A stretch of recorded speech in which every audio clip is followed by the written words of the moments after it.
I think there's legitimate mediums out there, but they're not coming out because of the obviousness of our society right now. Because for every person that believes in you, you're going to be attacked. If you're a materialization medium, would you come out in public? That'd be insanity. Because you have people that are fanatics who think that this is evil. They don't understand the beauty of spirits manifesting. It's a beautiful, gorgeous thing. But like attracts like. You have a bunch of fools sitting around a Ouija board, and one of them happens to be psychic and mediumistic. There are millions of earthbound spirits. I'm not saying because they're earthbound, they're evil. They are not. There are some, definitely, because they died evil, and they cannot progress out of their evil until they do it themselves. But if you have someone in a frivolous situation of sitting and trying to attract spirits, and one of them gets in, then they're in. Then it's a matter of how are we going to get them out of this space now? I think a lot of the current day mediums, I don't think a lot of them are developed enough. I think they left their circle too soon. And they have tended to attract into their space spirits that are frivolous spirits. I'm not saying evil, but I've sat with most of them. I always think the mediums could always develop longer. I'm not saying they're not legitimate, or I'm not saying I'm prejudiced against them at all. I'm saying, in my personal opinion, a lot of these current physical mediums, they should sit a little bit longer for development. That's all.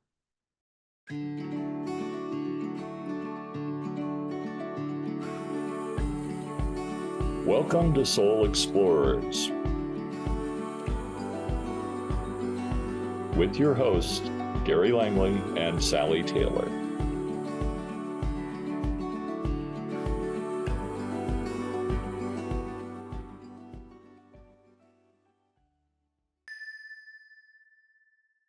Welcome to Soul Explorers. We're your host, Sally Taylor. My name is Gary Langley, and today we have Riley Heagerty with us. Riley is an archivist, researcher, and he's written soon to be 11 books will be published. Riley, welcome to the show. Greetings. Thanks for having me. Honored to be here. We're really pleased to have you with us today and to hear a little bit about your story and your background that brought you to the work that you're currently doing. Could you give us kind of the Reader's Digest condensed version of how you became the researcher that you are and have produced these books? After college at Oswego State University up here where I live in Oswego, right on Lake Ontario, 60 miles across the lake is Canada, but we live right on the lake. I pursued a career in music and went to Philadelphia and signed on to an agency and was a professional musician for 20 to 25 years. 3 years in to leaving my town here and going to Philadelphia, 3 years in, when the group I was in was starting to really make some progress, my younger brother, Dean, walked out my parents' front door on November the 19th, 1976, and was never seen or heard from again. That was the beginning of my career. I carried that weight on my shoulders my entire musical career. He has never been found since. Still, at the end of my musical career, so-called, at the peak, let's just say at the peak of my career, the young lady I lived with, Diane Rossell, was struck down by leukemia. Off she went to Johns Hopkins Hospital, and she passed away. She had extraordinary clairvoyance before she did, and that set me on my path to explore life after death. But I had two tragedies, one in the beginning of my musical career and one at the end. After she passed away, that was enough in my mind. That was enough for me to take. I have to go out and search this out. It was so profound when she passed away that I said I am dedicating my life to finding out my own personal answers to life after death and if spirits can communicate back to us. I had two powerful, life-altering experiences to start me on my trail, because the one compounded the first one of the brother going missing, my younger brother. That was enough. But then after she passed away, and she saw in her bedchamber at Johns Hopkins Hospital, she saw her son, who came to her nightly before she passed away. And she told me these facts, and it was astonishing. And there's no doubt whatsoever that her son was in that room. He passed away when he was 2, 15 years prior. And she said, "You're not going to tell me, his mother, I'm not seeing my son right now. Don't even try it," she said. "He's here in this room." And he brought other spirits with him. And I was stunned by it. And she goes, "I'm not going to make it through this dreadful disease either. I thought I'd give you a heads up." So it was really a powerful, life-altering moment. So there we go to the cemetery for her funeral and all that business. And I walked away and I said, do I have any answers at all for life after death? Anything? The answer was no. I was brought up in private Christian academies, Catholic academies. Of course, they didn't supply anything. So I just set out on my own to find the truths. Started with reading every book I could get my hand on. 3 years into that book search, my brother Paul, who my latest book, Forever, is dedicated to, he found in his closet in San Diego a book called The Dead Have Never Died by the lawyer Edward C. Randall. Copyright 1917. And he found it, and he called me up and he said, "I found this book you might be interested in." I said, read me the title. The Dead have, it was so faded, he was trying to read it. The dead have never died, it says, by Edward C. Randall. Send it. When the book arrived and I read, it was about the mediumship of Emily French, the subject of my first book, who is now, after 30 plus years, one of the great heroes of my life. That book changed the course of everything. When I discovered the fact of life of the independent voice, which to me is the crown jewel of mediumship, even beyond materialization, as far as longevity of seances and the power necessary to facilitate. The independent voice is the crown jewel, where you can sit and have a full form conversation with the very spirit talking in their own voice, apart from the medium. And the more I investigated it, the more I became convinced. And I thought to myself, my God, how come the world doesn't know this? They knew it. Edward Randall was a very famous trial lawyer in Buffalo, and he approached it as an agnostic. His attitude was, all there is in the universe is matter and force. There is no spirit. And boy, his day of reckoning came when he met Emily French. He completely transformed from what he witnessed to a champion of spiritual truth. And those things resonated with me. I thought, this is what I've been looking for. So that started me off on my search to keep searching. So I found out that Randall had published 5 books, all which were out of print, and some are still available as reprints. But so I just devoured all of his work, and I found her great-great-grandsons, who supplied me with photographs of Emily. And I did lectures, and I went to England twice to lecture. But of course, they never heard of her. They never heard of several of the spirits that I wrote about. The Bang sisters, they'd never heard about. They were blown out of the water by the Bang sisters, Emily French. And I just wanted to go to England anyways. The Beatles were from there. They really, that was my inspiration to play music, was the Beatles. So I kept going and going. And after I published my first book, The French Revelation, which took about almost 10 years to complete, because I had found other work that Edward Randall had written about Emily French. I found some in Australia, some in Buffalo Archives Library at the University of Michigan. I found all kinds of things that he never had published. So that was my journey. That's how it started, was finding all of his work and putting it all together in one discernible piece, the French Revelation. Then from there, I just kept going with searching out all the great mediums, and I might as well have a double PhD in the subject of historic spiritualism, because it's an absolutely mind-boggling story of what I call the century of wonders between 1848. Now, this is modern spiritualism, has nothing to do with indigenous, which goes back thousands of years. But modern spiritualism, starting with the Fox Sisters manifestations in Hydesville, which is only an hour from my house, 1848 to around 1955, 1960 is when the great mediums flourished. There was mediums in almost every home. And this is something I've always said: unless you study this subject, like I have, you will assuredly see the pattern that the spirit guides took. They knew full well that they had a century, they had a window of opportunity for about a century.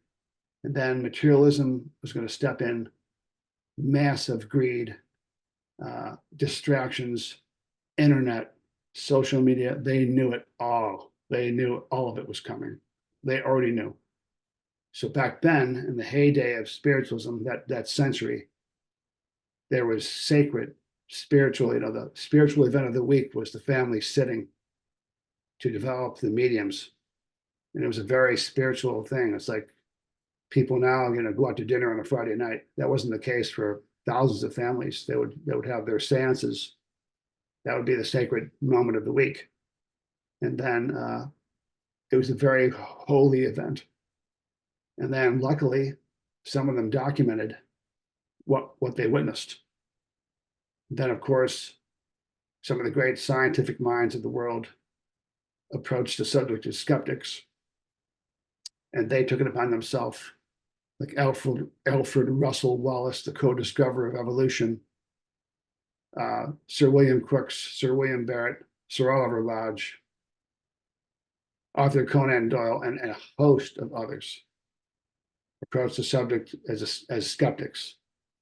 One can only deny if someone like Alfred Russel Wallace, please tell me how you can possibly criticize the findings of the man who co-discovered evolution, his eyewitness account of what he witnessed himself. Where are you, Mr. Critic, on that one? Disprove that. Of course, no one can. No one.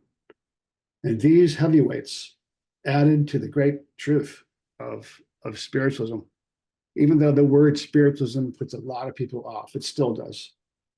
It still has, it has its, I don't know, prejudice lurks everywhere. But that's what kept me going. Let me ask you a question, if it's okay, Riley. Of Not course. everybody who will watch this video will know what we mean by independent direct voice medium. Could you describe in a little more detail what that is and how it manifests? I'll use Emily French as an example. Her and Mr. Randall would go into his room, which he constructed at the top story of his house on Ferry Street in Buffalo, New York. He called it the Tower Room. He would have a small little table. Emily French would sit across from him. He'd sit across from her, just those two. And after the initial, when he started making extreme progress with her mediumship, he had stenographers and secretaries, like at least one secretary in the room in total complete dark, taking down verbatim everything that was said. So an independent voice manifesting apart from the medium, out of thin air. The spirit themselves is talking in their own voice. Sometimes it could be 2 feet over the medium's head, or it could be up to the ceiling. And Randall, to be sure, in the beginning, held Mrs. French held her hands and had his feet on top of her feet. And he had her put her mouth gently on his wrist. So there's no possible way she could possibly, at 65 years old, which was, life expectancy during that time was 40, 42 or 43. She was 60 something, which was ancient. No way on earth could this woman be using ventriloquism. It's absurd to even think of it. So he did all these trials and tests. The voices manifested out of the thin air. So essentially, it's like Leslie Flint, the British medium, the voices manifest out of the thin air, apart from the medium. The medium has nothing to do with it. They're just supplying the psychic force. It is the crown jewel of mediumship. And then, just for terminology's sake, many people hear direct voice or independent voice. There's a difference between the two. And direct voice is usually using a trumpet. Is that correct? Mm-hmm. Yeah. Direct voice is the cousin of independent voice.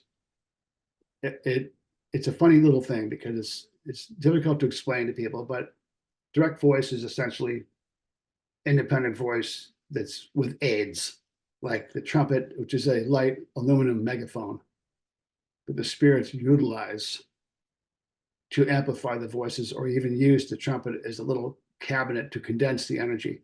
These are all relative terms, but we would never understand it if the spirit chemists tried to explain it to us, because they would say we have no terms to possibly make you understand what we're doing. But direct voice is essentially independent voice with a trumpet. Etta Wright was a direct voice medium. And in her case, there was etherealizations too.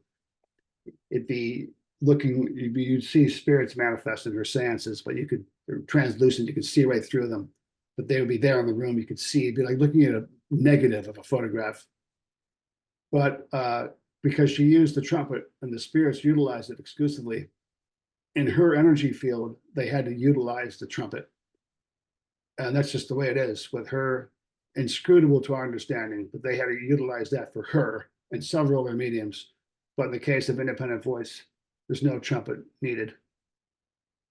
And with independent voice, has it always, at least in the past, been still utilizing, for example, an ectoplasmic voice box, or is that not even necessary?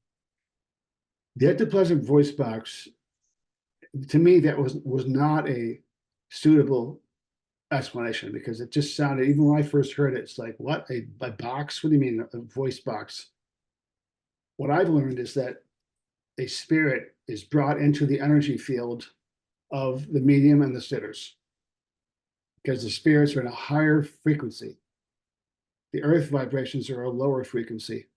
They bring the spirit into it's almost like a force field around the medium and the sitters, denser than what they have in the higher frequency of the spirit world. The spirit is brought into that field of energy, and it enables, because the energies are a denser quality, it enables them to actually have a larynx again and speaking mechanism. Whereas in the spirit world, you can communicate mentally, but the spirit's brought into the energy field. And it's difficult for many, and it's not difficult for some. No one knows why. But they suddenly are in an energy field where they actually have a larynx again. The density of the energy provides them with their mouth and larynx to be able to speak. So that's what they can, I think that's what they mean by the box, the voice box. To me, it's a field around the medium, which could be considered a box or a closet or whatever you want to call it. They're not the right terms. It's the energy is denser, and they bring the spirit into that field of energy. And they often draw from the sitters as well as the medium. Right, that's right. To create. So when you have a harmonious seance where all the people are in harmony with each other, you have a better seance oftentimes. The energy is clearer, and they're able to bring through people much more easily, I think. It's a miracle of life to have people, their energy fields all in the same place. That's why back when in the historic days, they were all the same mindset. Now, who knows who is in the room? You know, you don't know who's recording it on their cell phone or some, you know, everybody wants to be the medium. Fame, fortune, you know, 15 minutes of I don't know. But if you're in harmony, then there it is. The spirits always, they know this. And they must have a hilarious time with watching how humans can just go about their way. You know, when there's inharmony or someone's jealous or someone's but yes, it's true. Harmony of the sitters is vitally important. If they all recognize that the person is the medium. Right. Right. Once they establish that fact and they're not put off or jealous or whatever, and they stand behind the medium, that's the start right there. Yeah. And they all show up. To me, I think the standards are much higher now, much higher because of the way life is, just the distractions and the social media and all of it. I think the standards are way high now. Now the spirits, and they're not lowering their standards for anybody. And the ones who do, they're not who they say they are. They're just out to have a good time. Yeah. Yeah. Riley, I want to ask you, it's been 30 some years you've been doing this research. Mm-hmm. How has it changed your life intrinsically?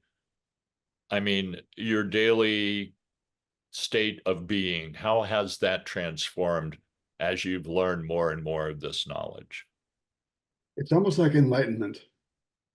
Here's an example that this is not boasting, but it is just an example. We went to the Monroe Institute, which is the world famous for consciousness studies in Virginia, established by Robert Monroe. And the last time we went there, we did a gamma reading. It's where they test your brain waves and they test gamma frequencies, which can tell you like consciousness and levels. And I went, and even though there's many distractions in the room, because two of the facilitators were, you know, you had to put headphones on. They put these diodes all over your body, you know, to read your brain chemistry and read the electrical impulses of your brain. Afterwards, I just sat there and sort of meditated. Afterwards, the girl says, she turned around, looked at me, she said, people meditate for 30 or 40 years to reach this level of gamma that you just registered on the computer. She said it is called oneness, and it's called cosmic conscious. That's the highest level. And what she said, I've never seen it. I've never seen anybody have oneness. You know what I said? I said, I don't care. It didn't faze me in the slightest bit. I said, okay, fine, see ya. I walked out. But I can only attribute it to possibly the spiritual freedom and emancipation I've had from these truths, because it has taken away the aspects of physical life that we all have to go through, difficulties every single day, every day. People die, and all over your life you see tragedy and this and that. It's like, how can life be so cruel? But the spiritual truths have saved my mind. They've saved my spirit, and they've saved who I am. I have learned over more than 3 decades, we are truly forever. And this earth life is an eye blink. And it's mostly about overcoming difficulties, believing in yourself, and realizing that there is no guarantee of tomorrow, which John King had said that, and that stuck with me forever. It's like, it's so true. Every day you get up could be it. And I look at it like, I'm surrounded by nature. We live out in the country. And I just look at it like every day is a gift when you wake up. And what you put out, who you are, every thought you have in your mind, every word, and every single action is creating a condition you will inherit at the moment of your passing. There is no savior. There is none of it. All the religious dogma does not exist. I'm sorry, it does not. And this universal law of cause and effect, the reason why it is so relevant is because it applies to everyone. All these different religions and all of the violence and horror and war, because they're arguing over whose belief system is correct and whose isn't, has caused millions of people to die, to be murdered. Our history is rent with awfulness. But the universal law of cause and effect, nature's law, applies to everyone. There is no arguing because nature has the final word, and that's it. So think before you act. Even if it means saying thank you to someone standing in the grocery line, everything coming from you is creating a condition you will inherit at the moment of death, and no one can save you from your actions. That's it. That has kept me going. And I've always thought kindness goes a long ways. Well, kindness is synonymous with love in the true sense of the word. I mean, most people don't really understand that word, but No, it's all encompassing. That love that you're talking about or pointing to, it doesn't negate anything. It extends outward and is an effect in the world. When you're in that state, you're having an effect on the whole. that's right. And I can't even put words to it. It's astonishing to me how, if like these hate groups and people that are just pass judgment on people who are just being themselves, no one has the right to pass judgment on anybody. And no one has the right to tell someone else, here's how you have to live because of this and this. Where everyone's relationship with nature, to me, which is God, is their own. And that's it. There is no other, any human, no one can say otherwise. It's their personal relationship with the divine spirit. That's it. Mind your own business. And You so know, essentially, we're our own saviors. we If we are your own savior. That's right. You are the architect of your own journey. You are. And there's people that cling to their beliefs. They just cling and cling and cling, especially the really staunch, fanatical religionists. They enter the spirit world and they're still waiting. 2 centuries later, they're still waiting for their savior. The spirit guides, there's no time in the spirit world. So the spirit guides are there saying, we have all the time in the world. You've got to work yourself out of this yourself. There's no one who's going to come and save you. You must believe in yourself and see the wrongs you've done and work yourself out of this yourself, because you're not going anywhere until you do. Only you can do it. Oh, we're waiting for Jesus to come. Well, that's a nice thought, but I'm sorry, it does not exist. It does not exist. So I'm always amazed at how these great spiritual truths, like what I know, what you know, Sally, and all these people that are doing the work. Isn't it astounding that these truths and you look out in the world and I think to myself, I wish I could just drop off the French Revelation to like Congress, you know, all these politicians and say, please read this. It may change your outlook on humanity.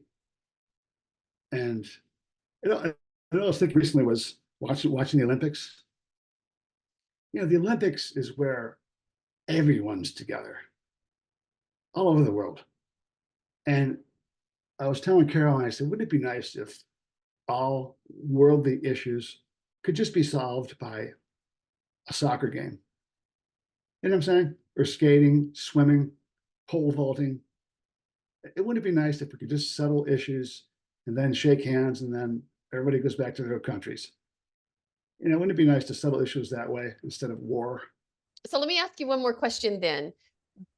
With all of your research, have you found that people do hold on to their earthly beliefs after they transition? So if they're Christian, you know, when they die, they are looking for a Christian heaven, you know, afterwards. If they're Buddhist, they're looking for Buddha. And or if they think they're going to go to hell, they might experience something hellish for a period of time.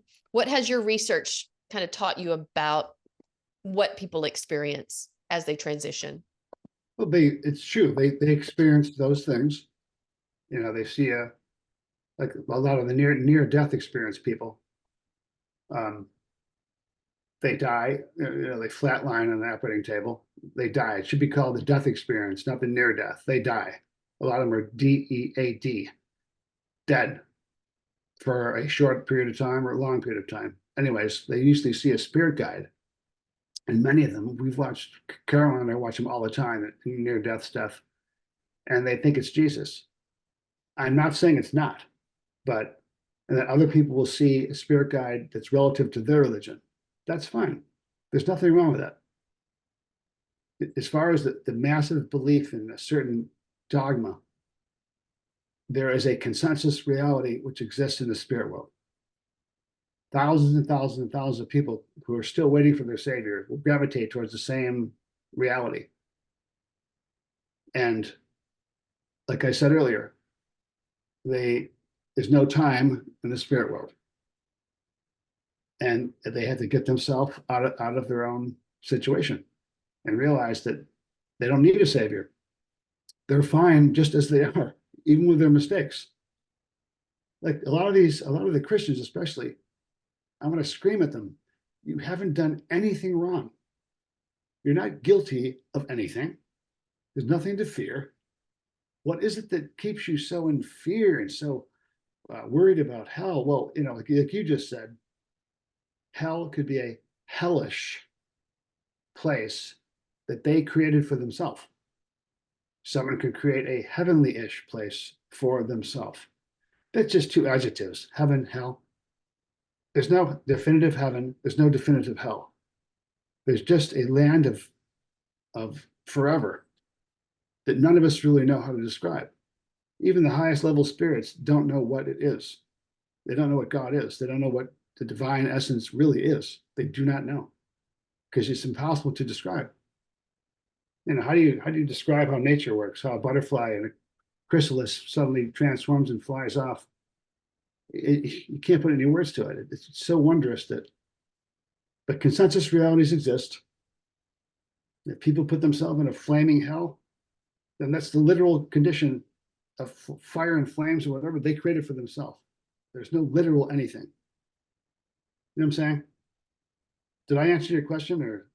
You did. And that's essentially what I've come to recognize and be aware of in my journey as well, is that you very much experience kind of what you either expect to experience or what you resonate with when you transition. They're very often new consensus realities. And I sometimes say they're yet another incarnation, because some people do experience a body, some don't, you know, but you can certainly experience things as very physical from my experience of both what I have received from disembodied individuals as well as what I have read that other people have described. Mhm. I was just curious if you kind of had come across the same sort of thing. Yes, definitely. Yeah. Definitely. And I think the whole idea that we're born in sin was one of the greatest frauds perpetrated upon the human race, No because question. you start out in fear. Immediately, you begin life in fear when you're told that. And this is transcending fear, this knowledge. There's nothing to fear. I mean, events are going to happen, and humanly, they may be tumultuous, but ultimately you're fine no matter what takes place. So I agree. It's the whole fanatical Christian dogma has ruined like a massive amount of people in the world. How I still am in shock over these people that I want to just grab them and say, you haven't done anything wrong. There is no such thing as being born into sin. Like you're a shining gem of the universe, like everybody is. There's nothing wrong with you. You know, people make mistakes and the ups and downs of life, but there's nothing in the universe that requires worship. There's nothing that requires adoration. We're going to go and adore. We're going to go to the church and adore Jesus, adore God. We're going to sit and stand up and kneel down, stand up the rosary, pray. You're doing it really for nothing because you don't need to do that. You're fine just as you are. How about that? Why don't you have faith in yourself? You know, whatever happened there? How come you don't believe in yourself? You've done and nothing wrong. and the other thing is there's no judgment. Nothing. We are our own judges when we cross to the other side. No tribunals or God sitting there pounding his gavel down saying you're going to go to hell, you're going to go to heaven. That BS is for 5-year-olds being scared in catechism class. Right. Now, there's no basis in reality at all. No. But you will look at your own life and see where you could grow. Right. You know. It's all about that, though. It's you seeing everything you've ever done. And no one's judging you, no one's doing anything. It's just now, what are you going to do to unravel what you've done and take it from there? But progress is open to everyone. I don't care how evil they've been. You know, you could have someone like Hitler, God knows where he is, or Stalin, or any of these mass murderers. I don't know where they are, but the statement that sticks with me always has from Emily French, Her Spirits. The justice, so-called, which meets every soul on the threshold of the afterlife, is terrible in its completeness. I've never heard of anything terrible in its completeness, which means essentially only nature holds the key to that one. And if you read some of my books, there's some traveling to the dark realms, and it's beyond almost comprehension, where people have put themselves from their actions. It's the kind of thing where it takes your breath away when you're reading it, because nature holds the key and no one knows what she has in store, especially for the people who have committed evil acts. My God, you know, she always has the final word. That's it. But I agree with you completely. Have faith in yourself. You know, we're all born as gems. Everyone, even you, Gary.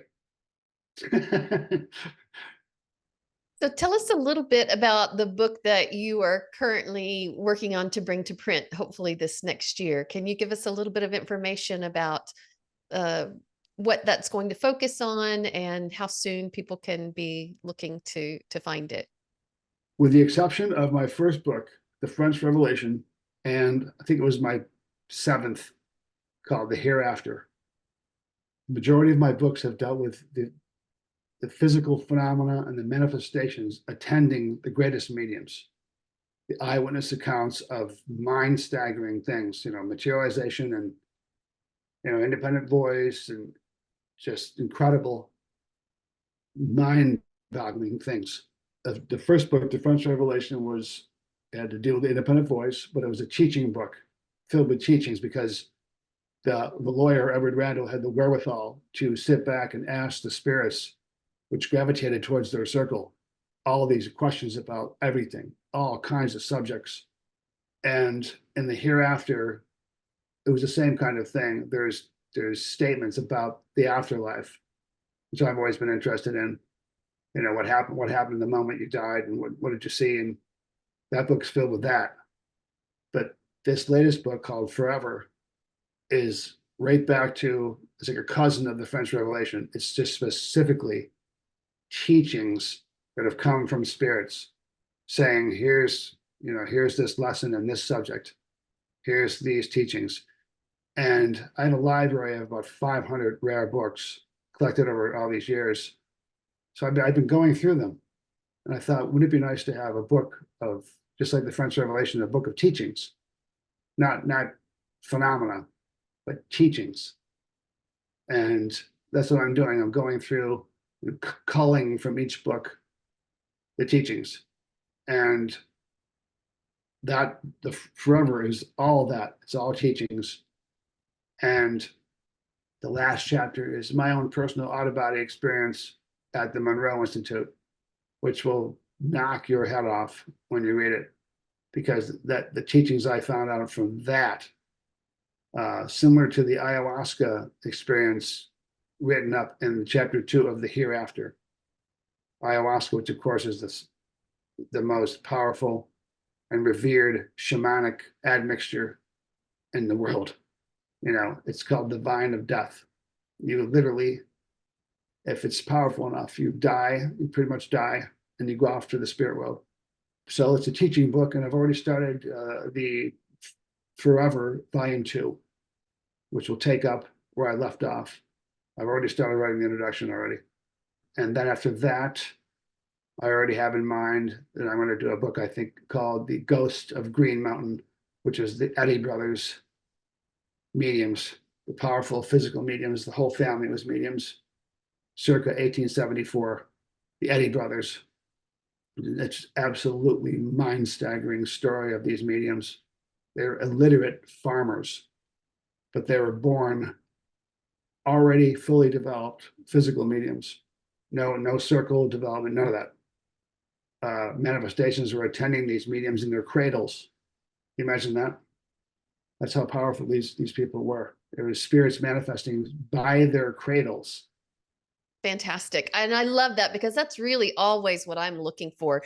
The phenomena is amazing and it's evidential in its nature as far as it can be, but it's the information that they can bring to us to help us to grow and expand ourselves that to me is the most important. It's the juiciest bits, right? You have the personality that believes it, like Gary does, and several others.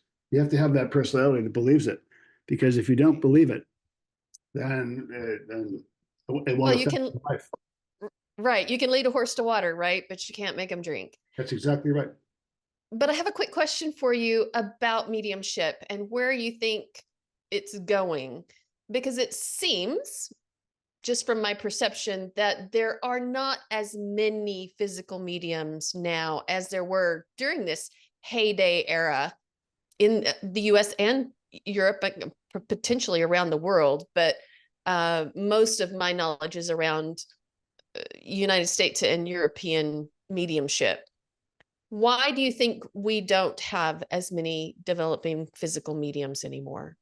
I was going to say, if that's an accurate observation, even. I don't know if it is. It is. Many people have asked the same question. The same natural laws that applied to Forever, the same natural laws that applied to the heyday of mediumship, meaning the same laws that allow these manifestations to take place, never change. Natural law changes for no one. Cause and effect is the ruling force of the universe. What you put into the cause, what you put into operation will complete itself one way or another, whether it's good, bad, or indifferent. The same laws apply. Humans have changed. This is my theory, and I think based on my own decades of studying this subject, it's a worthwhile concrete theory. Humans have changed. Look at the condition of the world right now. Who would even want to come out of their home circle and be exposed in public? Then social media, the internet, then who knows what happens from there. I wouldn't blame any medium for never coming out of their house. I would have a private family circle. And since natural law doesn't change, I personally believe there are mediums out there who have the wherewithal to not have anything to do with fame, social media, all of it, which has strangled our society. Why should they? Back in the heyday of mediumship, there was none of this. There was no distractions. There was none of it. They had their home circle, period. Now it's hard to find anybody to concentrate when you're talking to them for more than a minute. You know what I'm saying? The distraction level is so high. And it's like, who would you even trust now to have a circle? It's like, who do I know? Who are you? You know, who do you have in your circle? I mean, anymore? How do you even know who they are? The way the ideology and the societal trends are so strange right now and so twisted, and it's a touchy subject. But I personally think, because natural law doesn't change, that there are mediums out there, but they are not coming forward. Because I think myself, if someone was out there, then I think I'm known well enough that they would contact me at least and say, would you please investigate my mediumship? I could put that out there to any medium right now who's even watching this show. Come and sit with me for 5 minutes, and I'll tell you exactly what's going on. You know what I'm saying? If you're legitimate, and this is not a criticism, I will gently tell that person, you know, you're keep going and working on your stuff. But once you accept nothing but positive evidential facts, that settles the question right there. So I think there's legitimate mediums out there, but they're not coming out because of the obviousness of our society right now. Because for every person that believes in you, you're going to be attacked. If you're a materialization medium, would you come out in public? That'd be insanity. Because you have people that are fanatics who think that this is evil. They don't understand the beauty of spirits manifesting. It's a beautiful, gorgeous thing.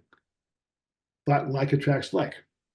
You have a bunch of fools sitting around a Ouija board, and one of them happens to be psychic and mediumistic. There are millions of earthbound spirits. I'm not saying because they're earthbound, they're evil. They are not. There are some, definitely, because they died evil, and they cannot progress out of their evil until they do it themselves. But if you have someone in a frivolous situation of sitting and trying to attract spirits, and one of them gets in, then they're in. Then it's a matter of how are we going to get them out of this space now? I think a lot of the current day mediums, I don't think a lot of them are developed enough. I think they left their circle too soon. And they have tended to attract into their space spirits that are frivolous spirits. I'm not saying evil, but I've sat with most of them. I always think the mediums could always develop longer. I'm not saying they're not legitimate, or I'm not saying I'm prejudiced against them at all. I'm saying, in my personal opinion, a lot of these current physical mediums, they should sit a little bit longer for development. That's all. And one other thing, and Sally and I were discussing this before you came on. It's really important, and I notice it in both mental mediumship and physical mediumship. Mhm. They have to be working on their own spiritual development along with the abilities that they may have. And there are too many out there that are not doing that. No, And mediumship reflects it. I mean, they still may have a gift, but it's not what it could be if they were constantly working on kindness, love, you know, assisting other people, these matters. So, well, that's the way it is. That's the way it is. I mean, you could have someone who physical phenomena is attending them, but they're a rogue. Personally, they're not developed at all themselves.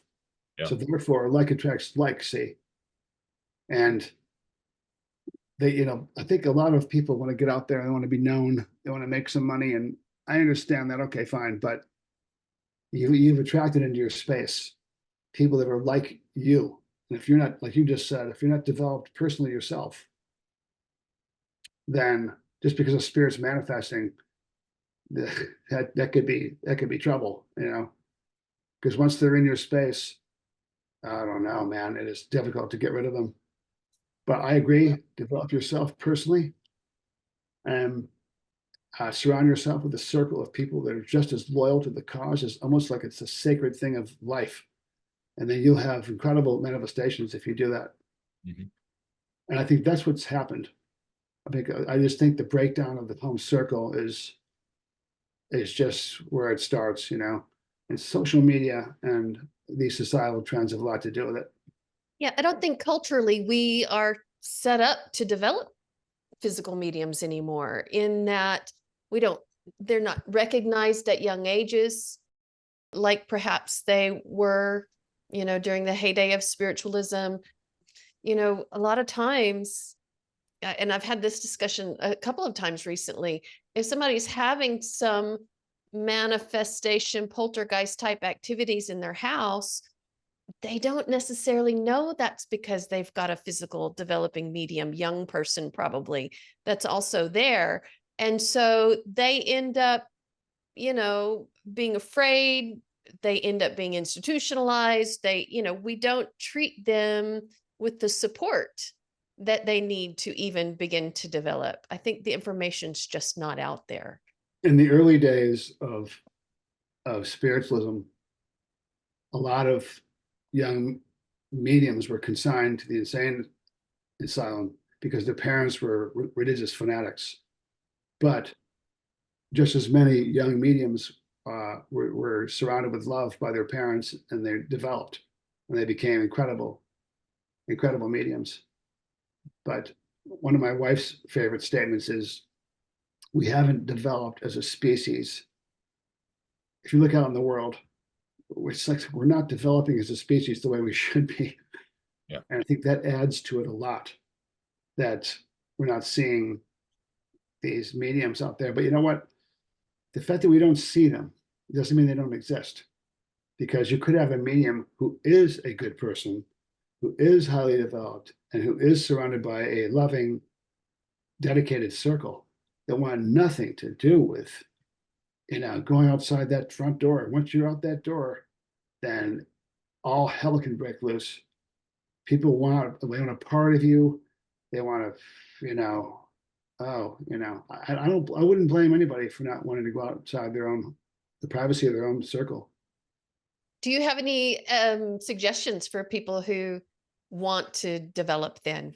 If you gave a step-by-step, here's what you're going to do if you think you've got the potential for physical mediumship, how would you tell them to move forward? I would first say, prove that. Prove that you have physical mediumship ability. But just tell me, first of all, like I said before, give me anybody for 5 minutes, and I'll tell you in 5 minutes. I'll tell them in 5 minutes if things are going well or they need this or that. I could easily test anyone. When a physical phenomenon is happening, the sacredness of that in itself is so important to have people around you. The first thing would be search out anyone who's sympathetic towards the cause and get them with you. Or search out anyone who can help you understand what it is. And do not go further until you have done that. Seek out help. Do not get yourself involved with people that just want to have a good time and the table just moved. Whoa. You don't know who's moving that table. You really don't know who it is. So it's a really touchy thing. It is. If the person has the wherewithal to search out help, I would say search out anyone you know who is sympathetic towards what's going on. And then maybe they can help you find someone else, or maybe they could, lead them to someone like myself who could sit down and talk to them and say, you're not going insane. It's a wondrous gift if you develop it correctly. It's a gift. It's not a curse. It's a gift given to you by nature. Well, Riley, I really have enjoyed this conversation, and I would recommend anyone that wants to look into the work you've done, The French Revelation, my favorite all-time book on the subject of independent voice. Also, the other one you mentioned, which was The Hereafter? The Hereafter. Yes, that is also one of my favorites. but all of your work is incredible. Keep doing it. You're bringing out material that probably wouldn't reach as many people because they wouldn't take the time to do that kind of research and If you go find. to, I have since found out, well, actually, I've used it for years, is bookfinder.com. If you put my name in the search window of bookfinder.com, that'll show you all the books. And even though Amazon, yes, they have more than enough money, yes, but Amazon still is an interesting vehicle. If you just put my name in the search window, all my books will come up on Amazon. ABE Books is another great one. Lulu Books, but you have to want to. Yep. And you have to want to do the search. And here we are, we find ourselves talking to one another because we've all gravitated towards the same truth. Mhm. That's how it works. So, and I really appreciate what you guys are doing with your show. And you with your book, your Psychic Book Club, Gary and Sally, you guys are, it's always an honor and a joy to talk to you, man. Well, if you were to leave the audience with a last word, what would it be? I would say look into these spiritual items we're talking about and just see how it complements your common sense and it validates your existence, because these spiritual truths can liberate your mind and you will realize that you are a gem of the universe and you will live forever. Well said, my friend. Well said. Perfect. Thank you for joining us today. My pleasure. You've been a delight. And until we meet again. You bet. Till then. All right, kids. If you enjoyed this content, please hit like, subscribe, and ring the bell for notifications.